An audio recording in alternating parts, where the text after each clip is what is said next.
नमस्कार, स्वागत है आपका द न्यूज में। आपको बता दें कि जिस तरीके से ऑपरेशन शीश महल के तहत दिल्ली के मुख्यमंत्री अरविंद केजरीवाल की पोल खुल गई और वो सवालों से बचते नजर आए, और आलम ऐसा है कि जब उनसे सवाल पूछने का प्रयास नवभारत के एक पत्रकार द्वारा किया गया तो उनके निजी बाउंसर जो है वो उनके साथ बदसलूकी करते नजर आए, मारपीट करते नजर आए, धक्का मुक्की करते नजर आए।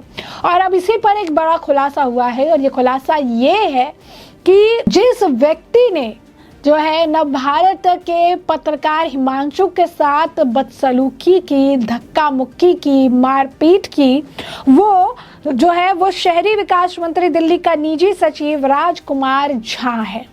ये वही राजकुमार झा है जिसे 71,000 रुपए प्रति महीने तनख्वाह के रूप में जनता के टैक्स से पैसे जाते हैं, और ये केजरीवाल का बाउंसर बना हुआ है। और ये बाउंसर बन के जनता के पैसे किस तरीके से एक राजनीतिक फिगर को बचाने के प्रयास में धक्का मुक्की पत्रकारों से करने के लिए इस्तेमाल कर रहा है।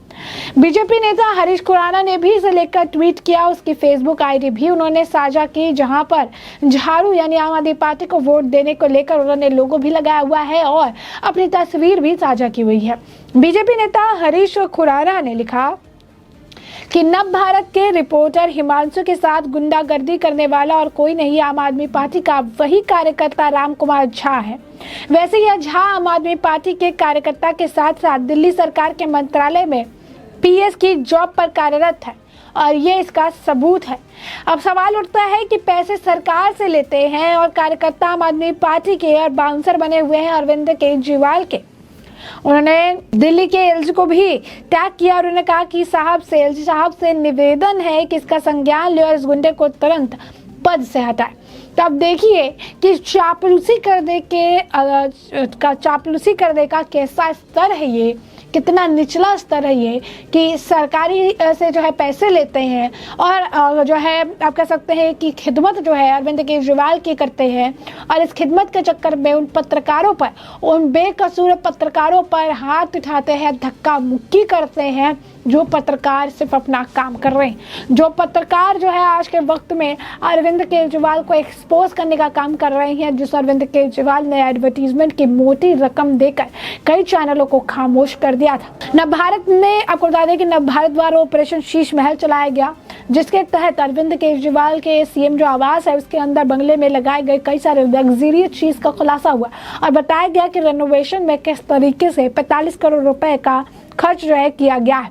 और ये खर्च भी ऐसे टाइम में किया गया है जब दिल्ली की जनता जो है त्राहिमाम मचा हुआ था। दिल्ली में कोरोना की दूसरी लहर थी, लोगों के पास न खाने को खाना था, न करने के लिए नौकरी थी, और लोग जो है कई तरह से जो है ऑक्सीजन के, मेडिसिन की कमी से मर रहे थे। और उस वक्त 45 करोड़ रुपए का रेनोवेशन दिल्ली के मुख्यमंत्री अरविंद केजरीवाल अपने घरों में करवा रहे थे। 8 लाख के इन्होंने पर्दे लगवाए, 8 लाख के इन्होंने पर्दे लगवाए, करोड़ों के इन्होंने वियतनाम से मंगा के टाइल्स लगाए, करोड़ों के कारपेट लगवाए, 25 लाख का गीजर लगवाया, 22 घर में टीवियां लगवाई, 15 बाथरूम लगवाए, हर बाथरूम को रेनोवेट करने के लिए करोड़ का खर्च किया, जितना है किचन बनवाए, किचन में भी करोड़ों का खर्च किया, जो फैंसी लाइट्स होते हैं वो लगवाए और उसमें तकरीबन 2 करोड़ 60 लाख रुपए का खर्च किया। और इस तरीके से ये खर्च का जो आंकड़ा है ये बढ़ता चला गया। 10-10 लाख में टीवी भी खरीदी। अब आप सोचिए कि ये जो रेनोवेशन है, रेनोवेशन के नाम पर दिल्ली के मुख्यमंत्री ने जनता की गाड़ी कमाई का पैसा कुछ इस कदर पानी में बहा दिया। और जब इसकी सच्चाई नवभारत ने सबके सामने रखी, जब इसके बारे में एक्सपोज किया गया, तो पहले तो अरविंद केजरीवाल इस मामले से बिल्कुल भी कुछ कहते नजर नहीं आए। अभी तक इस पर कोई प्रतिक्रिया नहीं दी, बल्कि आम आदमी पार्टी द्वारा प्रेस कॉन्फ्रेंस करके इन आरोपों को झूठा और गलत बताया गया। लेकिन अरविंद केजरीवाल की तरफ से ना कोई ट्वीट, ना कोई प्रतिक्रिया इस मामले में आई, ना उन्होंने अपनी तरफ से कुछ कहा। यही नहीं, बात तो ये भी सामने आई थी कि अरविंद केजरीवाल के आवास को और बड़ा बनाने का प्रयास किया जा रहा था और आसपास के 8 फ्लैट्स को खाली कराया गया था, 2 बंगलों को भी खाली करवा दिया गया था। ताकि अरविंद केजरीवाल का जो ये सीएम आवास है इसे और भी बड़ा और भव्य बनाया जा सके, जैसे कि पीएम आवास है। अब ऐसे में आप देखिए कि किस तरीके से दिल्ली के मुख्यमंत्री अरविंद केजरीवाल जब एक्सपोज हो गए तो फिर पत्रकारों पर का रंजिश निकालते नजर आए। अब आलम ऐसा है, जो खुद कहते थे कि मैं कभी सिक्योरिटी नहीं लूंगा, वही अरविंद केजरीवाल आज के वक्त में पर्सनल बाउंसर लेके घूम रहे हैं। और ये पर्सनल बाउंसर कौन है? ये पर्सनल बाउंसर वही कार्यकर्ता है राम कुमार झा, जो कि आम आदमी पार्टी के कार्यकर्ता के साथ साथ दिल्ली सरकार के मंत्रालय में जॉब भी करता जो है, पीएस की जॉब पर कार्यरत है। सरकार से 71,000 के पैसे जो है 71,000 रुपये मतलब जो है सैलरी लेते हैं, अलाउंस लेते हैं और भी सारी चीज़ें ले जो बेनिफिट्स है वो लेते हैं। तो सरकार से पैसे लेते हैं, कार्यकर्ता आम आदमी पार्टी के हैं और बाउंसर जो अरविंद केजरीवाल के बने हुए हैं। इसी बात स्पष्ट होती है कि किस तरीके से आम आदमी पार्टी के लिए जो लोग काम कर रहे हैं उसे ही ये जॉब पर लगाकर जनता का जो पैसा है, टोटल पैसा जो है, अब बता दें कि 71,000 तो सैलरी है, उसके बाद भी और सी अलाउंसेस मिली है उन्हें। इसके अकॉर्डिंगली 90,000 रुपये की सैलरी जो है उन्हें मिल रही है। लोगों की भी प्रतिक्रिया आई, कुछ लोग तो ये कह रहे हैं कि अपने ही कार्यकर्ता को पीएस की जॉब पर रखकर 90,000 की पगार देने का ये भी एक स्कैम की तरह जो है इशारा करता है। और ना जाने कितने ही कार्यकर्ताओं को एक ऐसी ही जनता के टैक्स का पैसा फ्री में बांट रहे होंगे हमारे केजरीवाल जी। सब जनता भी समझ गई है कि केजरीवाल जो है, जो कि दूध के धुले हुए बनने का प्रयास करते हैं, खुद को कट्टर ईमानदार, कट्टर देशभक्त, कट्टर जो है देश प्रेमी बताते हैं, वो अरविंद केजरीवाल आखिर में देश प्रेमी या फिर कट्टर ईमानदार तो है नहीं। उनकी सच्चाई तो ये है जो अब उजागर हो गई है, तो उस पर कुछ बोलने से बचते नजर आ रहे हैं। उल्टा अपने बाउंसर का इस्तेमाल करके जो है पत्रकारों को पिटवाने का काम कर रहे हैं। अब देख सकते हैं वीडियो में किस तरीके से महिला भी मोर्चा संभाल रही है, महिलाओं को भी लेकर घूम रहे हैं कि अगर पत्रकारों से बात नहीं बन रही है या फिर बाउंसर से बात नहीं बन रही है, धक्का मुक्की करने के बाद फिर महिलाओं को आगे कर दिया जा रहा है। महिलाएं भी शाउट कर रही है, चिल्ला रही है, धक्का मुक्की कर रही है, माहौल अलग बनाने का प्रयास कर रही है। तो इस तरीके से दिल्ली के मुख्यमंत्री अरविंद केजरीवाल जनता के सामने तो एक्सपोज हो ही रहे हैं, साथ ही साथ उनकी दादागिरी, तानाशाही, उनके लोगों की गुंडागर्दी भी जनता साफ तौर पर देख रही है कि एक सच्चाई को फेस करने से पहले ही अरविंद केजरीवाल उस सच्चाई को नकार रही हैं, उससे बचने का प्रयास कर रही हैं और सबसे बड़ी बात, जो पत्रकार उनसे सवाल पूछ रहे हैं उनके साथ मारपीट कर रहे हैं।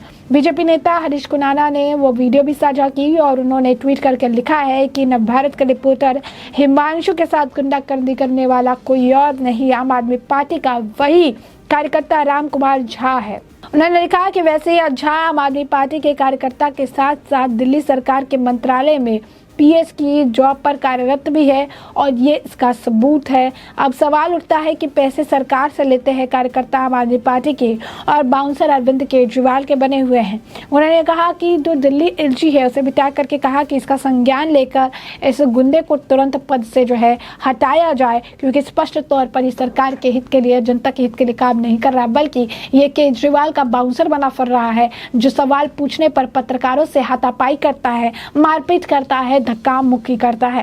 तो ऐसे में स्पष्ट तौर पर अगर आप देखेंगे तो आज के वक्त में आम आदमी पार्टी बुरी तरीके से बेनकाब हो चुकी है। पत्रकारों पर हाथ उठाना, मारपीट करना, सवालों का जवाब नहीं देना, सवालों से बचकर भागना, अब यही आम आदमी पार्टी का जो आप कह सकते हैं मुद्दा और ये कहिए कि उनका चरित्र जो है आज के वक्त में बन चुका है। ऐसे में हमने आपको ये पूरा मामला जो है बड़े विस्तार से बताया कि पूरा मामला क्या है, किस तरीके से आम आदमी पार्टी द्वारा जो है गुंडागर्दी की गई है, उस पर किस तरीके से खुलासा हो रहा है कि कार्यकर्ता जो है उनके कार्यकर्ता ही मारपीट कर रहे हैं, गुंडे बन रहे हैं, बाउंसर बन रहे हैं और सरकार से पैसे ले रहे हैं और यहाँ पर जो है अरविंद केजरीवाल के लिए काम कर रहे हैं। तो ऐसे में हमने आपको ये पूरा मामला बड़े विस्तार से बताया कि पूरा मामला क्या है। और अब इस पूरे मामले पर आपकी भी जो राय हो हमें कमेंट सेक्शन में कमेंट करके ज़रूर साझा करिएगा। धन्यवाद।